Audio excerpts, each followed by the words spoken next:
Olá, seja bem-vindo. Você está ouvindo o episódio número 31 do NovoCast, o podcast do Novo.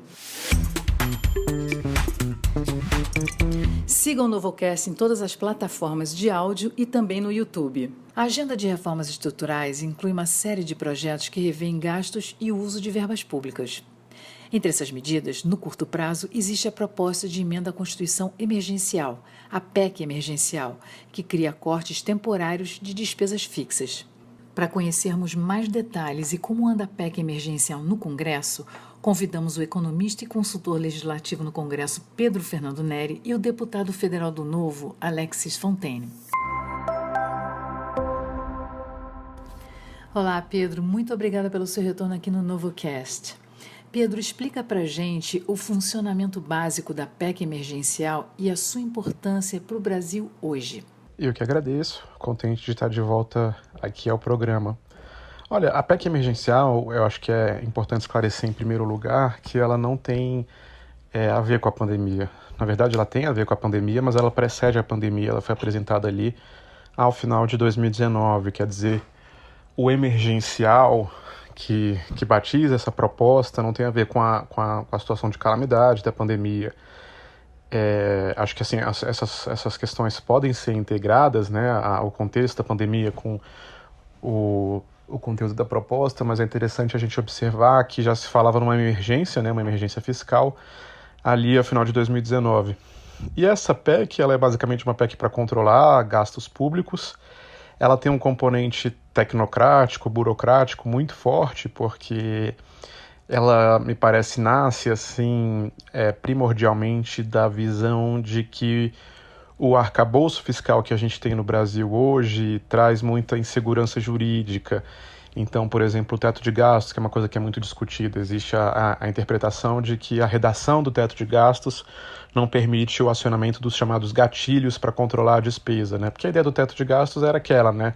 Tem um limite, você passou desse limite, começam a viger, começam a existir mecanismos para controlar a despesa, como se fosse um algoritmo mesmo, digamos, passou de um limite, aciona essas despesas, essas medidas de contenção.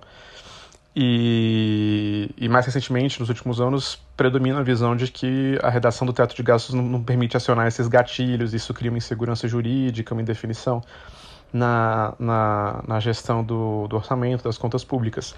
E tem também uma outra regra de controle de gastos, na verdade essa é uma regra muito antiga da própria Constituição, texto original da Constituição 88, que é a regra de ouro, que basicamente diz que o governo não pode pegar emprestado dinheiro se não for para investir.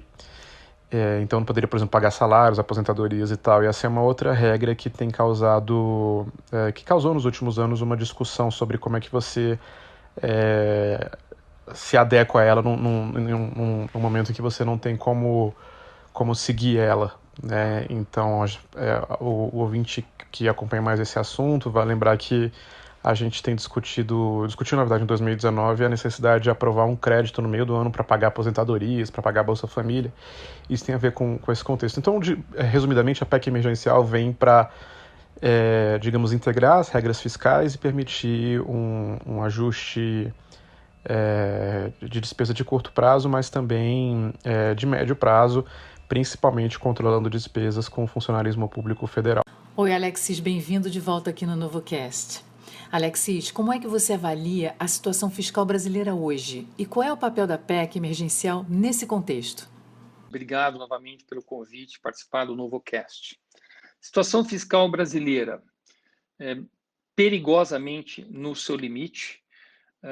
O governo brasileiro historicamente já vinha sendo muito irresponsável com as suas despesas, principalmente aquelas correntes. Quase não sobrava receitas, né, ou recursos para despesas discricionárias.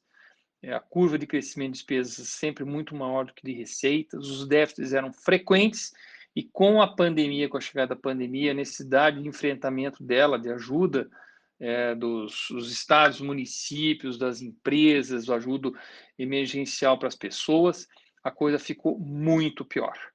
PEC emergencial, ela é fundamental e muito importante para termos gatilhos para poder fazer com que Tenha talvez redução de salários e jornadas para funcionários públicos, para que não tenha mais despesas, não tenha mais nenhum aumento, nenhuma progressão, nenhuma contratação. Então, é uma PEC fundamental nesse momento, uma ferramenta para que o governo consiga evitar o shutdown do governo. Pedro, na sua opinião, entre as medidas da proposta, quais seriam as mais importantes do ponto de vista de economia fiscal? Olha, o que eu acho que é mais importante mesmo é a gente controlar o gasto com funcionalismo, porque essa é uma despesa que a gente sabe ela tem uma tendência de crescer, né? Porque existem as progressões de carreira, as promoções, foram dados reajustes ao longo dos anos, e essa me parece que do atual orçamento são as despesas em que o cidadão lá na ponta se beneficia menos, né? Então, assim, uma promoção, um aumento de salário, de um servidor em Brasília, por exemplo, embora a gente possa considerar importante, tem um efeito naturalmente mais tímido no bem-estar da população do que uma transferência de renda, por exemplo, direta como Bolsa Família ou auxílio emergencial. Eu tenho feito umas contas sobre a distribuição regional do gasto público no Brasil, né, o gasto da União, para onde ele vai. É claro, é natural que uma capital receba boa parte do gasto, né, porque onde estão os servidores, os prestadores de serviço, mas quando a gente olha essa divisão do gasto por estado brasileiro, por exemplo, por unidade da federação, a gente vê que tem uma discrepância muito relevante, né, em que pesem os pagamentos da Previdência Social, da assistência social. Se a gente divide o quanto a União gasta em cada lugar do país pelo total da população daquele lugar, a gente vai ver que a União, num ano normal, gasta mais de R$60 mil por habitante do Distrito Federal, contra menos de R$3 mil no Amazonas, por exemplo. Então, eu acho que, além de um componente de desigualdade de renda, tem um componente de desigualdade regional na União, arrecadar de todos os estados, né, e gastar muito na sua capital, né? Então isso acontece pelos salários, pelas aposentadorias. Esses são, a gente não tem hoje no Brasil mecanismos para numa eventualidade de uma crise, seja uma crise fiscal, seja uma crise econômica como a atual, controlar mais esse tipo de despesa, né? É normal em outros países que os servidores respondam solidariamente no momento de dificuldades, né? E a gente ainda não tem esses mecanismos aqui. Então eu acho que é importante limitar progressões e promoções temporariamente. A gente vai sair dessa crise muito machucado, muita gente desempregada, muita gente pobre, e tem novas demandas sociais, né? A gente tem que gastar em saúde, a gente tem que fazer transferência de renda, a gente tem que ter políticas de emprego, e eu acho que é natural que a gente, uma parte desse ajuste, não todo, né, se dê na folha dos servidores públicos.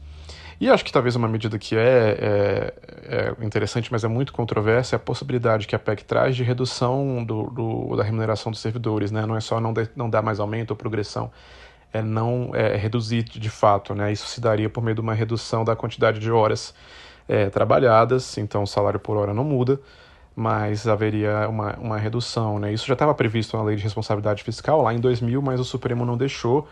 Recentemente retornou o julgamento para votar isso em definitivo, em 2019, e foi uma votação, na verdade, muito apertada no Supremo, né? Uma parte relevante dos ministros achou que essa redução era constitucional. A maioria dos ministros entendeu que, embora a Constituição não proíba taxativamente fazer essa redução, ela não autoriza expressamente. Então, daí se entende que uma alteração na Constituição poderia autorizar essa mudança. Então, na proposta inicial, essa redução poderia ser de até 25%. Provavelmente, ao longo da sua tramitação, isso pode ser atenuado e é importante que se preservem, claro, diversas carreiras que prestam serviços na ponta, mas me parece intuitivo que, dado que muitas carreiras foram construídas ao longo das décadas, os concursos foram feitos, eu acho que é razoável que exista em qualquer país que tenha um modelo como o nosso, em algum momento, serviços que são menos essenciais para a população do que outros, e aí você poderia fazer esse ajuste da jornada com consequente ajuste da remuneração. Essa ideia é muito sensível ainda, porque existe uma verdade inconveniente nessa discussão, que é o fato de muitas carreiras terem promovido unilateralmente, ou muitos órgãos terem promovido unilateralmente, redução da jornada sem alteração no pagamento. Então, é comum você ver, em alguns casos, servidores que já não têm que cumprir a jornada de 8 horas, né? Então, nesse caso, uma redução da jornada, digamos, de 8 para 6 horas com redução do salário só traz perdas, né? Porque a redução da jornada já foi feita há algum tempo. Então eu acho que por isso é uma ideia que vai ser considerada inconveniente, tem o contexto atual de perseguição a servidores estáveis de alguns órgãos de proteção ambiental, por exemplo. Então, isso torna um ambiente muito complicado para discutir esse tipo de mudança, mas é de fato uma mudança que poderia trazer um retorno relevante para as contas públicas, seja para ajudar na questão da dívida pública, seja para poder usar esses recursos em outra parte da folha de pagamentos da União, por exemplo, na folha do Bolsa Família. Alexis, em relação ao texto atual da PEC, quais pontos você excluiria e quais você incluiria e por quê? Marie, eu não excluiria nenhum. Eu incluiria um que a gente tentou até uma PEC que o próprio Partido Novo introduziu, que era a redução automática já de jornada de trabalho com redução de salários, a redução de todos os penduricalhos, de todos os complementos salariais, que inclusive não são considerados como salário, e sim como verbas indenizatórias, né? Tem auxílios para tudo enquanto é jeito. Inclusive, recentemente tentaram aprovar mais alguns auxílios aí de banda larga para desembargadores. E também, mas aí já é um pouco mais difícil, porque não dá para entrar numa PEC, que era a redução vamos dizer, das despesas de gabinete que nós temos muito grandes. Então, essas despesas nós podíamos colaborar, né? Em função de que o funcionário público tem estabilidade, ele poderia também participar com uma parte para poder diminuir o déficit, as despesas públicas, para poder complementar e assim dar mais folga ao orçamento. Difícil, porque existe uma corporação, um lobby muito grande, mas são todas as medidas necessárias para a gente poder dar o equilíbrio às finanças públicas. Pedro, o país também vem enfrentando dificuldades com as contas públicas nas esferas estadual e municipal. Se aprovada a PEC, qual deve ser o resultado prático para a situação desses demais entes? Ela pode sim ser muito importante para os estados e municípios, até porque a gente sabe que esses entes às vezes têm dificuldade de fazer ajustes porque eles estão muito próximos das categorias, por exemplo, do funcionalismo mais numerosas que estão lá na ponta. Então, uma Câmara Municipal, uma Assembleia Legislativa do Estado podem sofrer mais a pressão, por exemplo, no sindicato de professores. Agora, essa é uma discussão que eu acho que lembra aquela questão da reforma da Previdência. A gente lembra que a reforma destravou, digamos assim, quando a parte dos estados e municípios foi retirada e virou a atribuição de cada um deles, né? Então, eu acho que da mesma forma, talvez haja interesse dos secretários estaduais, dos governadores e prefeitos da inclusão dos seus entes para que eles não tenham que promover medidas duras de ajuste a nível local, né? Mas, ao mesmo tempo, eu acho que pode haver uma reticência de Brasília de promover um ajuste impopular, de certa forma, talvez mais impopular, a depender da versão da proposta que for aprovada, do que foi a própria reforma da Previdência, né? Porque, imagina, se a PEC emergencial autorizar, de fato, redução de remuneração. Isso é muito mais contundente do que mexer numa regra de aposentadoria que vai ter feito lá na frente daqui a alguns anos. Então, eu acho que sim, é muito importante. A gente tem uma dificuldade grande de controlar essas despesas a nível local. Muitos estados e municípios em situação difícil, com contas cronicamente ruins e, ao mesmo tempo, com incapacidade grande de prestar os serviços que a população deseja, né? Então, eu acho que a medida é importante, mas ela vai ser bastante controversa. Se fosse para chutar, eu chutaria que se a eventual promulgação dessa PEC daqui a alguns meses ou, sei lá, anos, não teria o ajuste para os estados e municípios. Alexis, conta pra gente como anda a tramitação da proposta no Congresso. A perspectiva de aprovação da PEC é positiva? Aí a tramitação ela ficou parada, ela está, na verdade, no Congresso, né? Inclusive ela ia ser unida com uma outra PEC, que era uma PEC do Pacto Federativo, e aí não se concretizou isso para nós não está muito claro. Mas ela estava parada porque o governo precisava negociar e poder, inclusive, ter as eleições, né? Tanto da Casa, da Câmara, quanto do Senado, né? E agora que isso está definido, que o acordo está feito, a gente entende que essas PECs vão andar muito mais rapidamente, uma vez que o governo teve êxito em eleger, tanto no Senado quanto na Câmara dos Deputados, os seus presidentes favoritos, aqueles que estavam indicando. Então, entendo que agora deve andar isso, né? Talvez venha até com outro pacto, um novo ajuda emergencial aí para as pessoas, mas tudo isso ainda tem que ter clareza, porque nós estamos nos primeiros dias dos novos mandatos dos presidentes. Pedro, as medidas de longo prazo focadas na redução de benefícios fiscais, tributários e creditícios não fugiriam um pouco do escopo principal do projeto de reduzir as despesas obrigatórias no curto prazo? Para você, essas medidas são essenciais para a aprovação da PEC emergencial? Eu acho que as medidas do lado da Receita são importantes, sim. Elas não ajudam tanto a cumprir o teto de gastos, porque poucas delas são consideradas dentro do teto de gastos, mas ajudam a cumprir a regra de ouro. E eu acho que, de forma mais importante, permite que a gente tenha a percepção de que o ajuste não vai se dar só sobre um grupo. Essa é uma queixa que a gente vê, por exemplo, das entidades do funcionalismo, né? Não necessariamente ser contra medidas de ajuste, de reforma, mas não vê a participação de outros grupos, né? Então acho que é importante sim a gente discutir benefícios fiscais, discutir que tipo dessas políticas, que ao fim e ao cabo isso são políticas públicas, né? Que tipo dessas políticas atendem mais a população na ponta, que tipo acaba sendo mais transferência de renda para camadas mais ricas da população.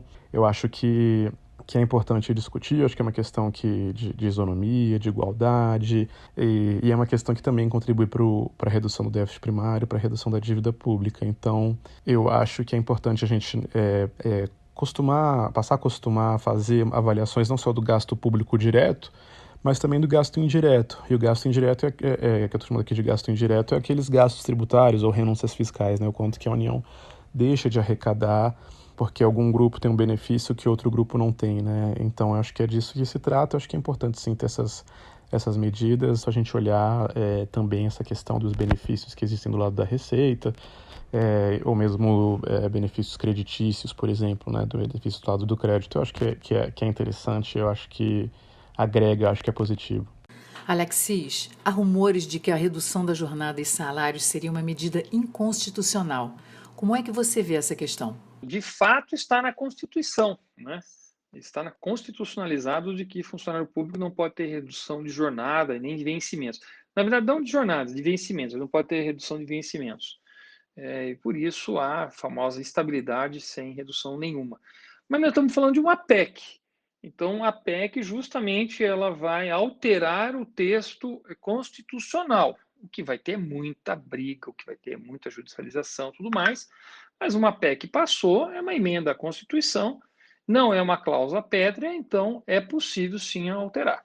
Pedro, já agradecendo novamente a sua participação, para encerrar, entre as pautas dentro do pacote de ajuste fiscal, como é que você elencaria as ordens de prioridade? Mais especificamente, a PEC emergencial é mais urgente que a reforma administrativa? Eu acho que a medida de ajuste fiscal mais efetiva, seja na PEC emergencial ou em outra PEC ou numa nova versão dessas propostas, uma opção superior à reforma administrativa, se tivesse que escolher. Porque a reforma administrativa, pelo menos como foi enviada, talvez não tenha impactos tão relevantes em curto prazo, né? Mas mais em médio e longo prazo.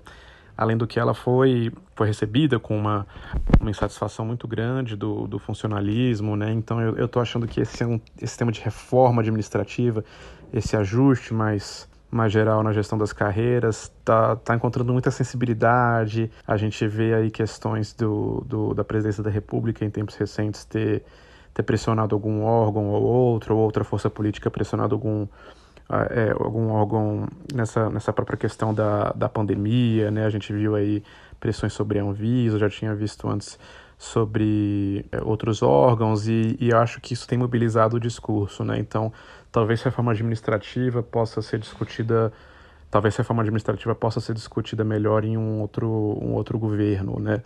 Eu acho que talvez a gente possa focar nas medidas de controlar a despesa agora e talvez fazer ajustes incrementais, né? Regulamentar a avaliação dos servidores, que já é permitido pela Constituição, fortalecer a transparência, né? Acho que expandir a ideia de transparência no funcionalismo não só para remuneração, mas para questões de produtividade, questões de cumprimento de jornada.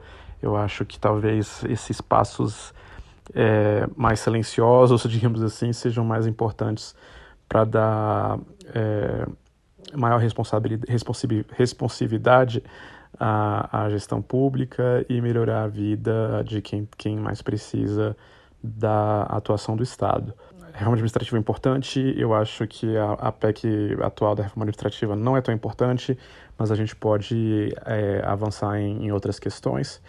E se tivesse que escolher uma prioridade entre a PEC da reforma administrativa e a PEC emergencial, eu acho que a PEC emergencial traz mais resultado nesse momento. Muito obrigado pelo convite, pela atenção. É um prazer estar de volta aqui ao NovoCast. Alexis, os grupos corporativos do funcionalismo público estão se mobilizando para proteger seus direitos. É possível que a cooptação desses grupos dificultem ou até mesmo paralisem a votação da PEC? E se for o caso, existe alguma outra alternativa em discussão voltada à redução dos gastos obrigatórios no curto prazo? Obrigada, Alexis, de novo, pela sua participação aqui com a gente. Marie, sem dúvida nenhuma, esses grupos de funcionários públicos, né, essas corporações de funcionários públicos são muito fortes. Inclusive, eles têm muitos deputados federais eleitos, né? Vamos lembrar que boa parte dos deputados federais eleitos hoje são funcionários públicos e eles defendem a ferro e fogo, com todas as garras, os seus direitos adquiridos. Então, é difícil, é complicado, mas a sociedade também tem que ficar indignada que paga essa conta. Alternativa, eu não vejo alternativas nessa linha, né? Eu acho que isso nós temos que realmente tirar da Constituição. É possível, sim, que seja redução de jornada com redução de salários, como acontece na iniciativa privada, tá certo? Eles continuam ainda com o direito adquirido da estabilidade, mas toda a sociedade tem que colaborar. Eu acho que nesse sentido é importante a sociedade se organizar e mostrar indignação quanto a esta casta privilegiada nesses direitos, né? Vamos falar, são pessoas que trabalham também, são pessoas muito boas, tem de tudo, mas o que nós não podemos falar, o que não podemos deixar de mostrar é que realmente tem uma diferença. E eu que agradeço sempre os convites, é um prazer trabalhar e participar desse NovoCast e muito sucesso. Obrigada pela participação de todos vocês que nos ouviram até aqui. Compartilhem o NovoCast e assim as ideias do Novo chegarão a mais pessoas. Não deixem de se inscrever no NovoCast na sua plataforma favorita.